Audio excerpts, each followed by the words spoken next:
So this episode is marking yet another breakthrough. I feel like that's how I organize this podcast and how I find consistency in this podcast is it's organized and structured around breakthroughs. And this is kind of off the theme of this episode, but I want to bring it up anyway since it's coming up. But this idea of consistency and creation, the mainstream world defines consistency as you anchor something or a task to the regular calendar and the regular clock. So if you're like, oh, I'm going to make a podcast, then you anchor that podcast filming or recording to some day of the week, some hour of the day. It's anchored to that traditional calendar and clock. And then there's a pressure put on ourselves to maintain adherence to that point in time. And that is kind of seen as the aspired, like thing to aspire to, is being able to fit yourself into that schedule of consistency, and that successful creativity can only take place if you are successful in anchoring yourself to this external calendar or clock. For most of us, creative people, the thing that makes us creative is that we can flow and we can feel and sense things. Like we can sense the subtle realms. And when we sense those subtle realms, we pull from those subtle realms and then we create. We bridge the energies that we're picking up on, the vibes in those subtle realms, the unseen realms. We're sensitive to that. And the process of creation is grounding those vibes in the material world somehow so that other people and us can experience that vibe in a more solidified way. So because we're so sensitive and open to these subtle changes in our environments, both like physical environments, emotional environments, conceptual environments, spiritual environments, this can make it extremely hard for us to achieve the external consistency that's anchored to a clock or a calendar.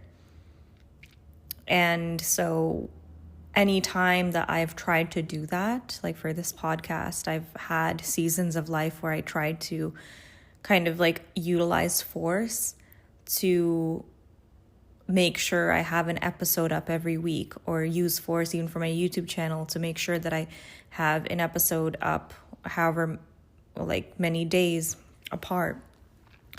And although I can hold it together for a set period of time, it's never sustainable because I'm fluid individual. And what it does, the reason it isn't sustainable is it becomes draining because it sucks, like trying to adhere to that external consistency sucks the fun out of the creative process because it changes it from something that you feel inspired and excited to do, and it turns it into something that you feel obligated to do, something that you're pressuring yourself to do.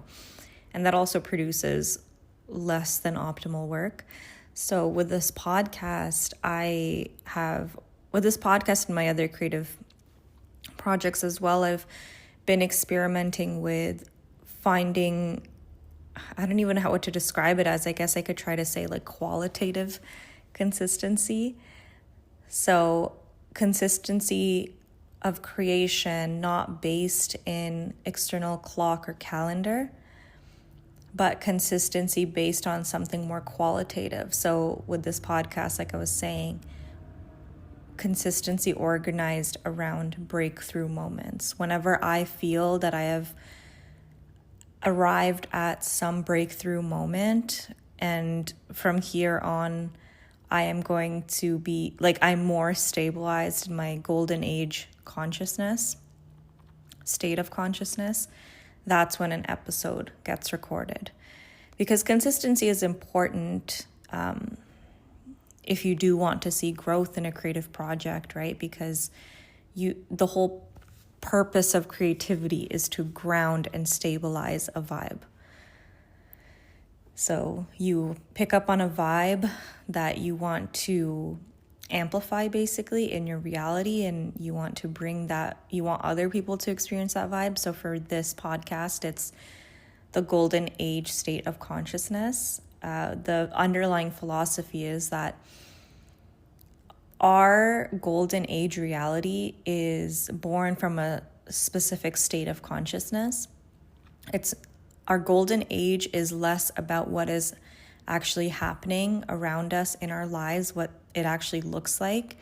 And it's a lot more about how we are interpreting it, what perspectives we hold, what belief systems we hold.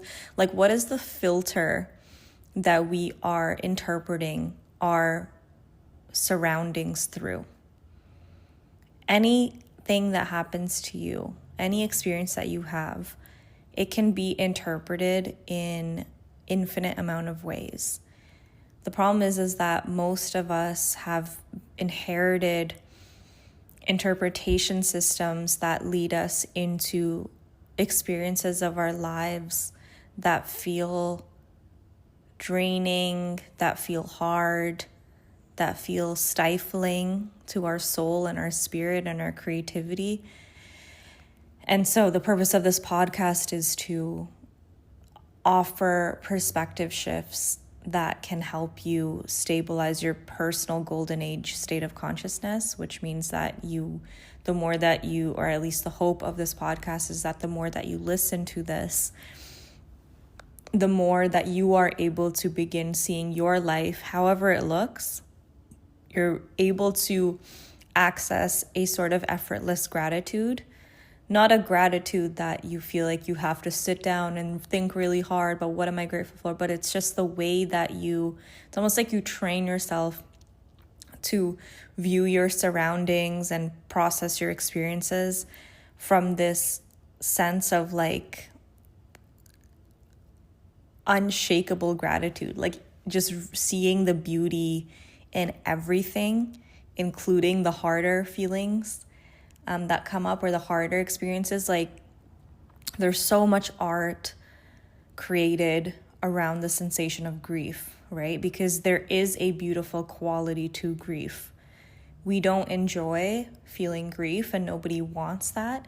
But you can also, from a certain state of consciousness, you can perceive a sort of beauty in the experience of grief, because grief is tied to love. Like, if you do not love something, you cannot grieve it. Like, grieving does not exist unless love exists. So there's beauty in that. So yeah, the state of golden age consciousness is being able to, like I was saying, train your mind into perceiving everything from this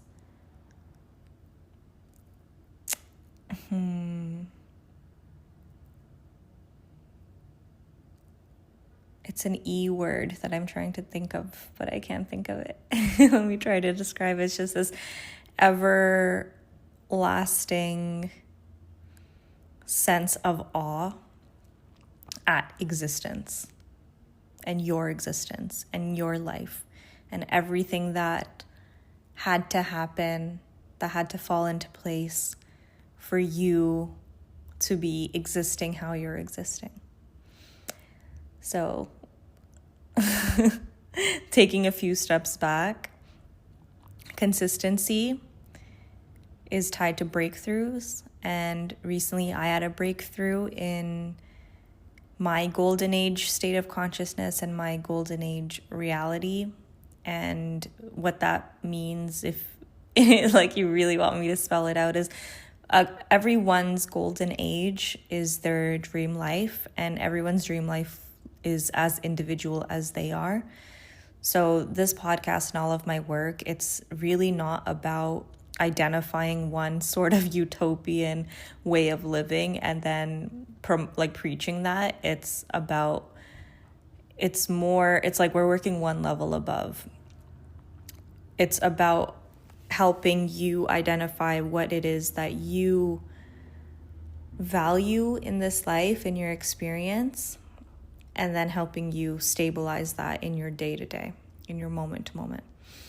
So one thing that I value a lot is feeling good in my body.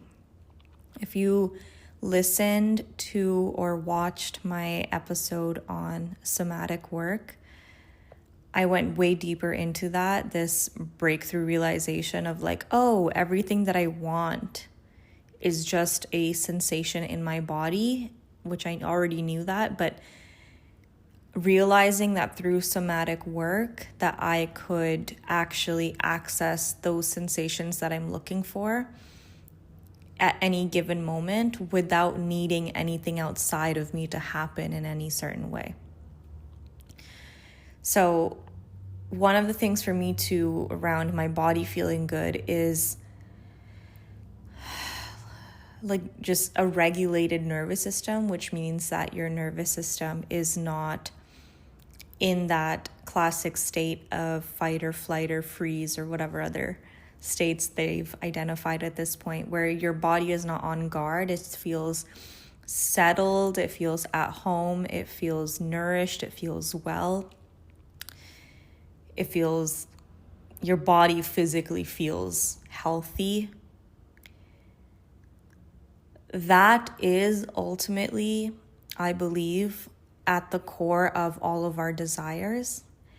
And understanding somatic work and nervous system regulation work allows you to learn how to access what you desire at the core of yourself.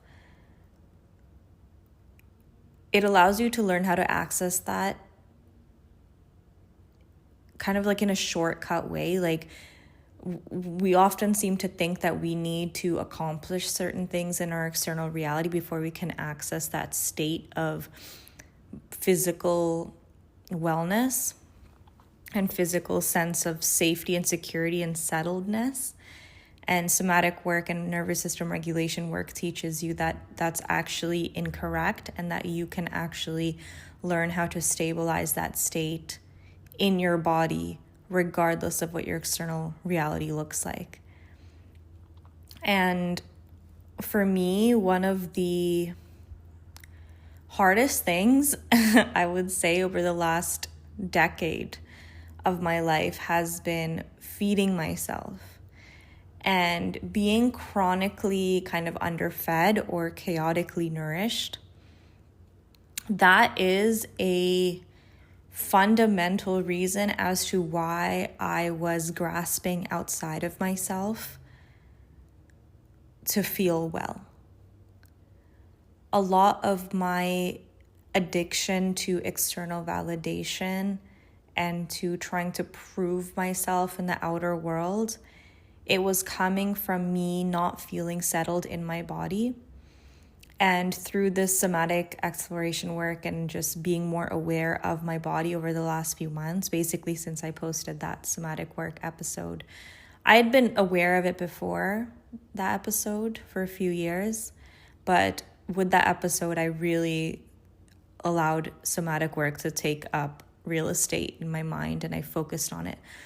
And I just realized that what I really need is not to create more. Like, I'm not achieving what I want to achieve, not because I'm not doing enough.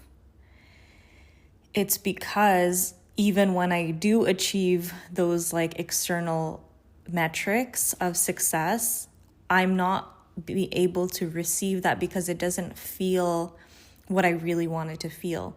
So when I had that external validation addiction, and it was being channeled through me desiring to grow my social media audiences, what I was really looking for underneath that was this feeling of settledness. Like, oh, I feel good about who I am.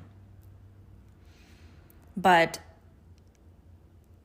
just like feeling settled and at home as myself in my body. You know, like I'm allowed to be as I am. I'm allowed to exist as I am. I'm welcome in this world. So looking for social media growth, it was like me trying to use other people's approval of me through like the metric of a follow. And I was like, okay, well, if a lot of people follow me, that's basically numerical evidence that people think I'm good. And when I have that numerical evidence, then I can finally settle in my body as myself. And I can just live in the world as I want to live. And then a few months ago, I did this day in the life vlog on Reels and TikTok, day in the life of a disowned brown girl. That was an idea that popped in that I was really excited to do. And I did it. I did it almost daily for like about a month or 2 months. And I gained a lot of followers. Like it was like the most growth that I have had in recent years, like the fastest growth. And after month 2, like it just made me realize like, oh, that's so silly. Like it's not the follower growth or whatever that like, because I got those followers and it just felt empty. And I was like, oh, true. I mean, I knew that, like a lot of people talk about that, right? That those metrics and stuff kind of feel empty when you do accomplish them. But I really just needed to experience it.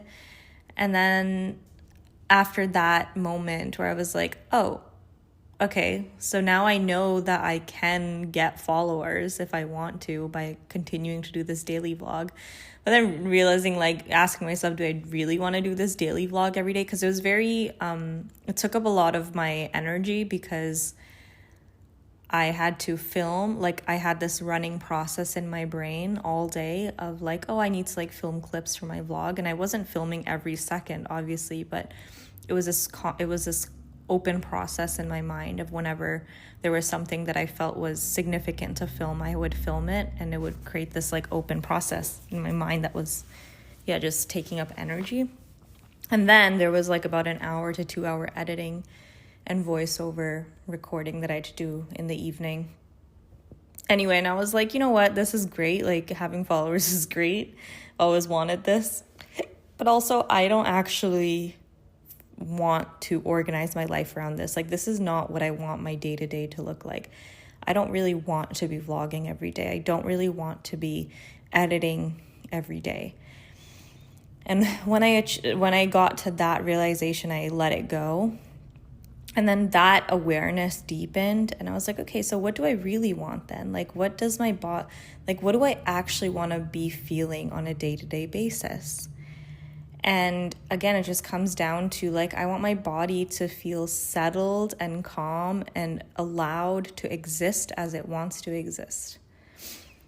And that a few weeks later led me into what I am currently organizing this episode around loosely, which is this idea that I'm now organizing my days around nourishment systems. So let me see that was kind of a weak segue, but I'll make it up. Just wait, give me a few more minutes. But a few days ago, I posted the Substack article called, what the heck was it called? I really need to like look it up. Give me one moment. The Forgotten Foundation. Hold on. Okay, yeah, the title of it it's on Substack. The article is called The Forgotten Foundation, Nourishment as the Root of Regulation. And then the subtitle is, You Don't Need Another Nervous System Hack. You need a rhythm of real food, warmth, and care. Here's how to build one that nourishes you daily. And in this Substack piece, I basically talked about the idea that our society, when like nervous system regulation, I would say, is a fairly new concept in our mainstream collective. I would say like it's only a handful of years old, but think of like cold plunges and, you know, there's like cold plunge was like one of the most loud conversations in this field of nervous system regulation. But our society prefers those like appendage nervous system regulation techniques, and we ignore the foundation. So many of us will do those nervous system hacks like cold plunges or breath work, and we'll add that into our schedules, but then all while ignoring like the foundational care that our body needs, like not feeding ourselves properly, not feeding ourselves on time, not paying attention to the temperature of our bodies, like allowing ourselves to feel cold all the time. And it's like we're ignoring those foundational things around nourishment and regulation. Meanwhile, we're like employing all these like red light therapy and all these like appendage hacks. And when I was writing this article, it was also inspired by my own realization that just we organize our lives around our work and our productivity and our output because we believe that that is going to get us to what we really desire, which is to feel good in our bodies, to feel good in our existence. And so when my whole adult life, I've always organized my days around my work, right? Like, oh, I'm going to film a YouTube video today. Okay. Like, it's like, that's what I would think of first. It's like, what do I want to create today?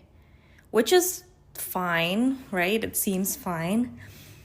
But then focusing on prioritizing that, like that is the priority of the day. And so what would happen is that I would create the thing and then I would ignore the nourishment that my body needs. So it's like I was organizing my day around output when really I needed to be organizing my day around input.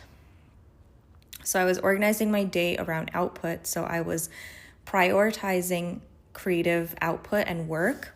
And then I was trying to fit in all of my nourishment tasks in the empty spaces between the work. Now I've completely reversed that.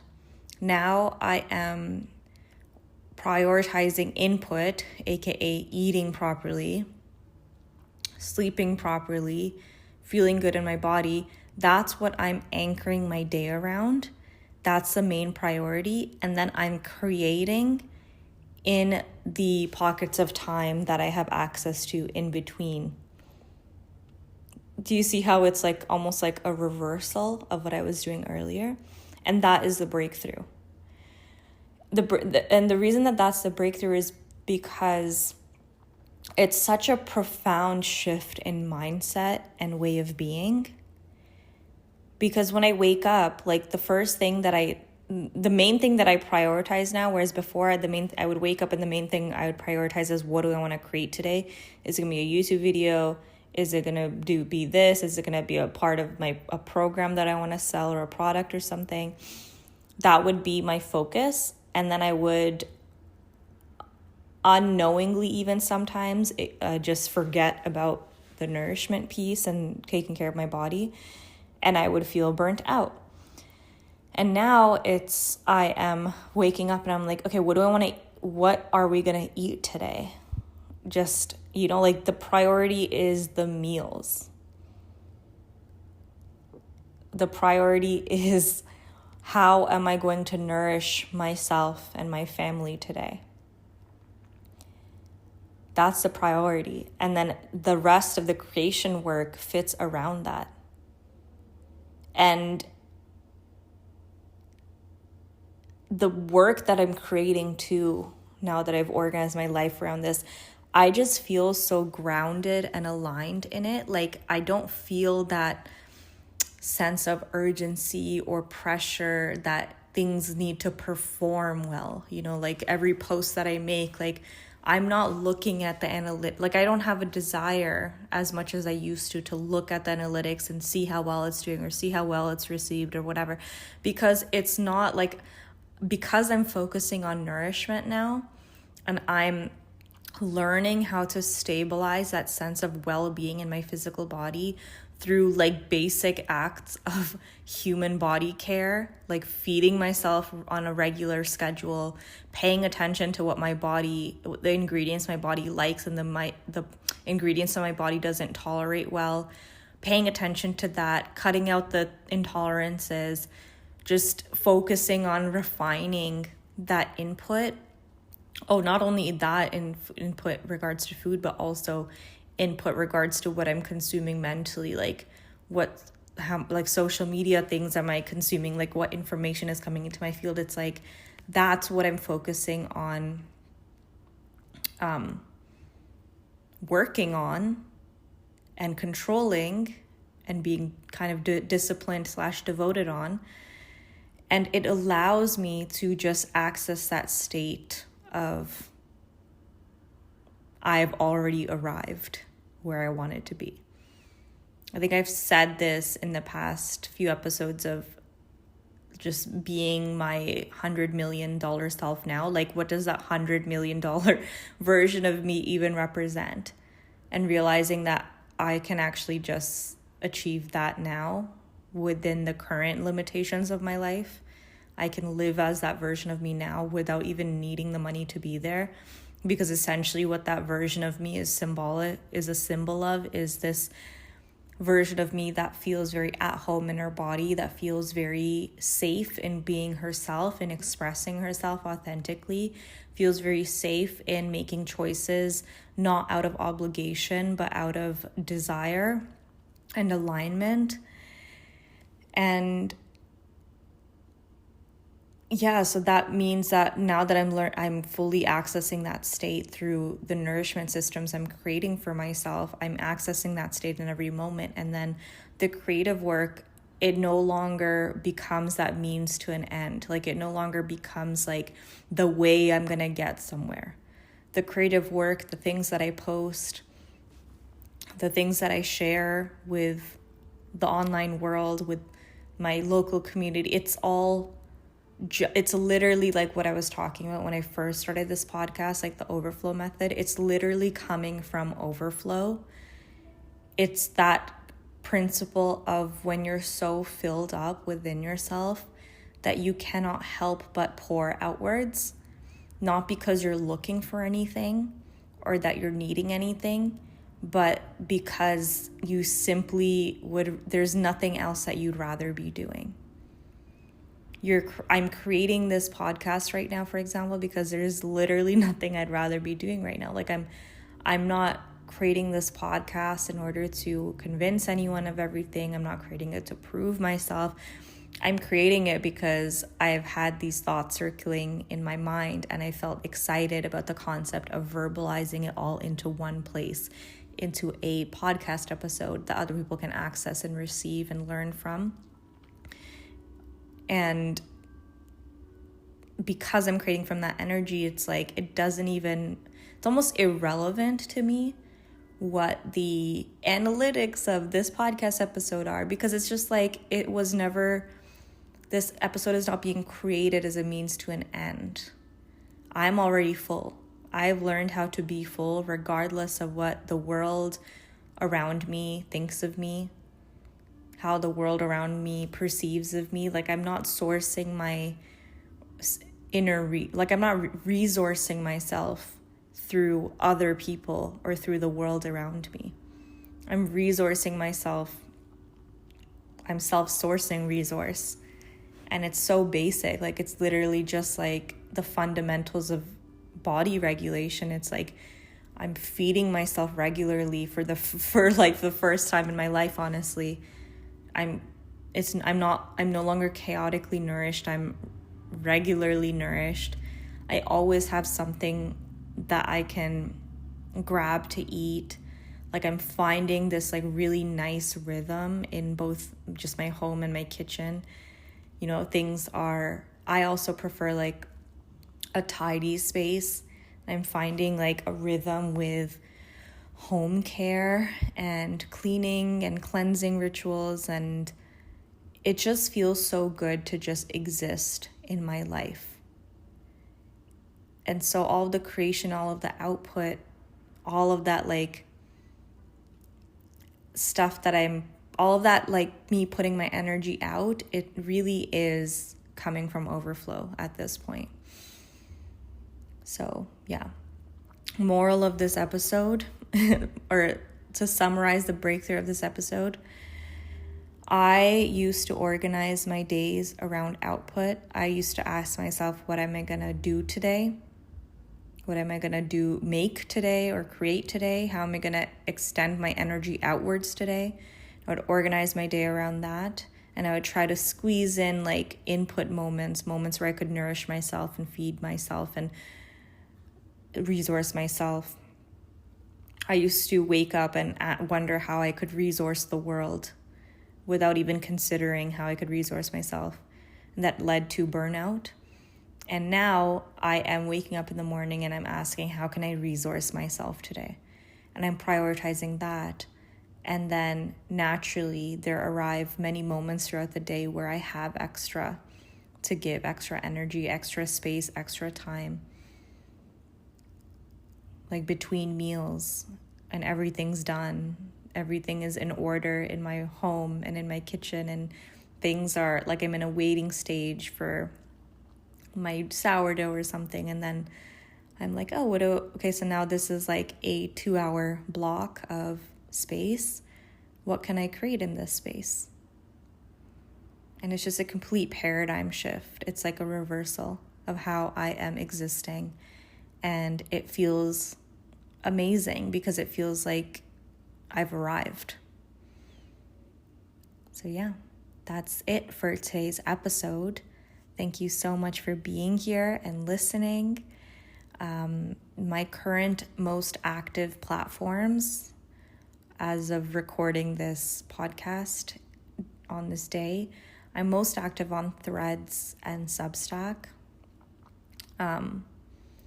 I'm like kind of pulled back on YouTube just a little bit for now. But I might be back on there in like a week or something. But yeah, that's Substack and Threads. Threads is like the most active place. Like I'm finding so much aligned community there. I also have a newsletter, which is basically like the Golden Age Inner Temple. And they're kind of like pen pal style love letters where I share things that I don't put in other public spheres. So if you want to join that and just come closer into my world, you can find that link in the description. So yeah, that's everything. Thank you. I love you. I hope you have, may you have the most beautiful day of your life up until this point. Goodbye.